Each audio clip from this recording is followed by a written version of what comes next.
Hello, and welcome to the Gonzales Mitchell Show. I'm Clay Mitchell. And I'm Patrick Gonzales. And today, Patrick and I have a special update for you.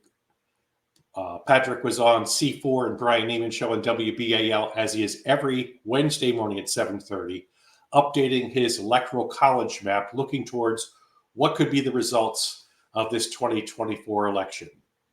Patrick, what are your findings to date? Well, last Wednesday we updated it, and what we did was I took Arizona and Georgia and moved them into the Donald Trump column. I think he's going to win those two toss-ups. And I took New Jersey, believe it or not, and this was based on some private information I had. And moved it from the Harris campaign into toss-up. So as we stand today, yes, as we stand today, I have Donald Trump at 247 electoral votes, Vice President Harris at 167, and 124 toss-ups. Now, Politics with Patrick will appear on Wednesdays 2 more times before the election. This coming up Wednesday, October 23rd, I will update the map again. And then on October 30th, I will present my final electoral college map allocating all 538 electoral votes to one or the other candidate. And again, Politics with Patrick is on the C4 and Brian Nehman show on WBAL AM 1090, Wednesday mornings at 7:30, correct? Correct. Okay. Correct. And so I got two more rounds, and culminating with the denouement on October 30th, where I make my almost divine projection, just like Karnak the Magnificent. The only difference is I won't have an envelope. I'll mail you a couple envelopes. All right. Yeah, that'd be bad. And you could use the envelope that I mailed you.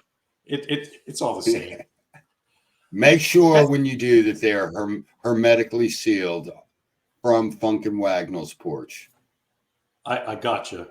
Absolutely. Okay. It'll be kept in a mayonnaise jar.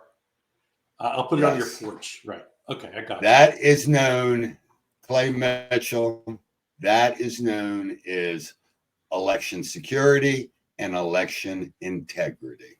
Okay. There you go. There you go. It's interesting that you moved New Jersey from Harris to toss-up.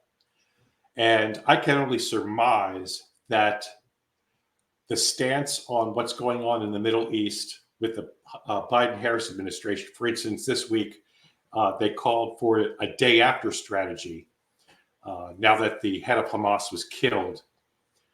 And the surge of people that are appearing in New Jersey and Pennsylvania at the Trump rallies, and he has one at Madison Square Garden here coming up soon. I'm surmising that has something to do with it. I don't know if it does or not. What say you? Well, I think that is an excellent surmising. It's fundamentally based on some private intelligence information that I got. I would have to kill both of us if I told you. So I'm not going to tell you. I would miss you, and more importantly, I would miss me. And so, yeah, I think this thing is taking a direction, Clay. I think that sort of coalescence, as you describe it, creation of a critical mass, as I describe it, has begun.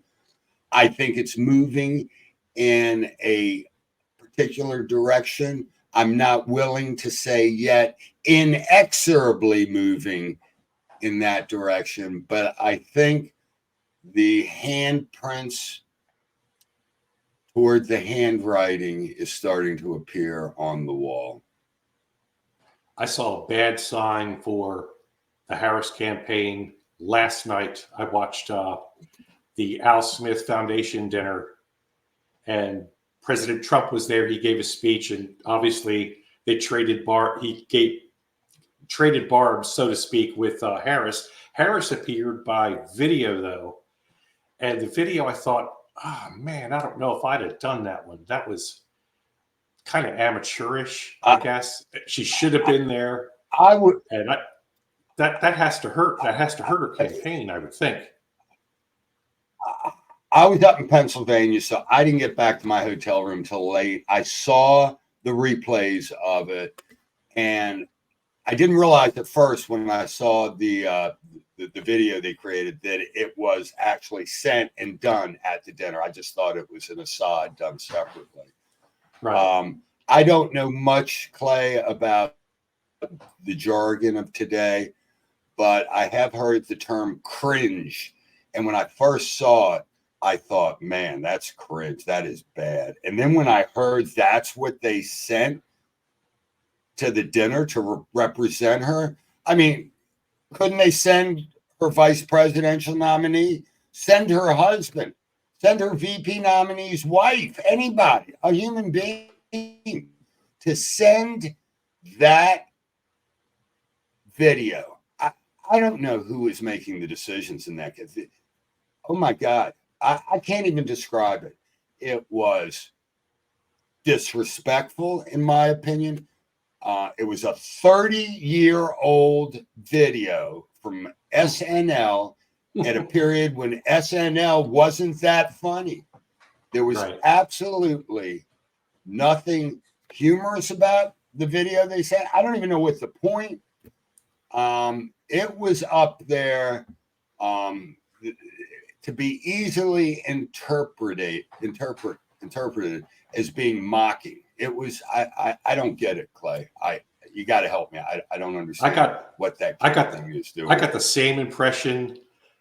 She was supposed to have been exchanging barbs with President Trump, as traditionally it's been done at the Al Smith dinner for years. Right.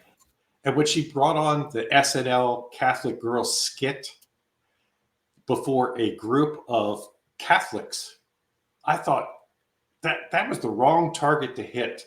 And like you, I had the feeling that, it's kind of disrespectful. It is disrespectful, and it didn't serve her well. I don't know who's advising her, but I don't think that endeared herself to anyone there. Then again, if you're an undecided voter, I don't know what to tell you. The differences are on both sides are just night and day.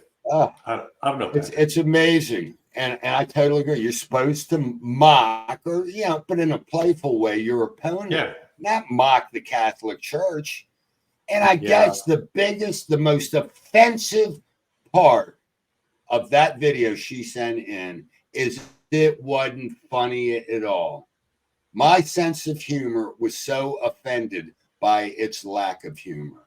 And I'm honestly starting to think, Clay, that I have kind of drifted in when I watched the Democrats, Vice President Harris campaign, that I have drifted into the novel Lord of the Flies, where you had adolescent and pre-adolescent children stranded on a deserted island.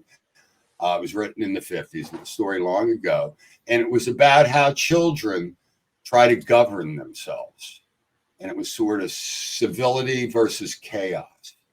Right. And I honestly think whenever the decisions they make, who is making these decisions to do that doodad that she did? I mean, I feel like I've slipped through the looking glass and Alice from Wonderland is sitting next to me. I don't understand it at all, Clay. And maybe I'm willing to concede that maybe the world has so changed. I have gotten so old and out of step with things that maybe I'm the weird one, like they were describing a couple of months ago. We'll find out. I just can't believe what I am seeing. I'm with you on that, brother. I am, I think I'm a groovy guy, but, grooviness is out of style, I'm afraid, my friend. I guess. And you are a very groovy guy. I try my best, my friend. I know, and maybe we've just we're in the ash bin of history. Maybe you know, I still feel like I'm cranking, and I still feel like I got a lot of energy and good vibes, and like I did back with Jimmy back in Monterey in '67, and There Janice you go. up at Bethel in '69, Bethel. but maybe not. But that's Woodstock, baby. Oh man. Ain't no mountain high enough, ain't no valley low enough. There you go, brother. So next Wednesday, I don't know. Next Wednesday, 7:30 a.m., WBAL 1090 with C4 and Brian Nehman. You'll have the penultimate report. Is that correct? You are right, oh great one. And we'll be Yes. rapping about that afterwards. I look forward to it. No, The New Jersey, we're gonna be New Jersey prediction surprised me. I'm glad you brought that. Well, forth again, but you got to dig, dude. You got to dig. In 2021, when that Democrat incumbent was up against a no-name, nobody knew the Republican. I can't even remember. It was like Chitterelli or something. He was a no. It would be like me being the nominee for a party, and that no-name Republican came within 2.5 or so points of the incumbent. Watch out. And again, I have some private intel. Again, I can't share. And that's what kind of impelled me to do what I did with Jersey. And then what you talk about, the sort of the what's going on in with Israel and all this just sort of chaos that seems to define the current administration, and just the sort of unexplainable, at least to me, way that the campaign is being run from that side, I think is creating this environment. And we shall see in about, 18, 16 days, something like that. It's coming up quick. For what it's worth, you're the nominee of my party, Groovy Dude. You are the nominee. Oh, man. Well, you're running my campaign, brother. There you go. It's a winning ticket, baby. All right, Patrick. It's going to be a winner all the way. Well, we'll be rapping again on Monday. Until then, it's time to say goodbye, Patrick. Goodbye, Patrick.